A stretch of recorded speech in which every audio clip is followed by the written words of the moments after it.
A group of bipartisan lawmakers is now working together to write a border protection bill that would also help U.S. allies like Israel and Ukraine. The bill comes as one passed by the House stalls in the Senate as expected. Fox's Connor Hansen reports from New York. Tensions are rising with Russia following the death of vocal Putin critic Alexei Navalny and Russian troops advancing in Ukraine.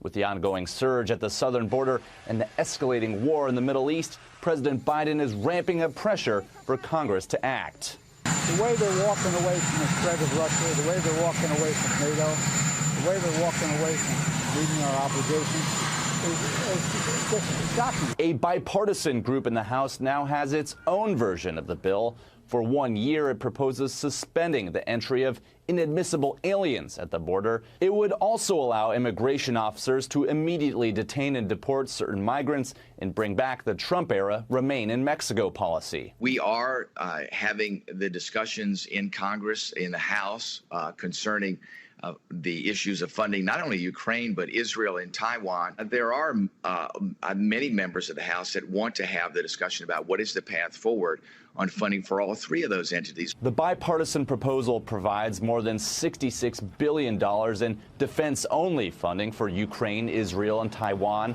The foreign aid has been narrowed down to critical military essentials and no longer includes humanitarian aid for Gaza. 10 members of Congress signed a letter supporting the new proposal. House Speaker Mike Johnson still hasn't scheduled the Senate's version of the foreign aid bill for a vote. In New York, Connor Hansen, Fox 4 News.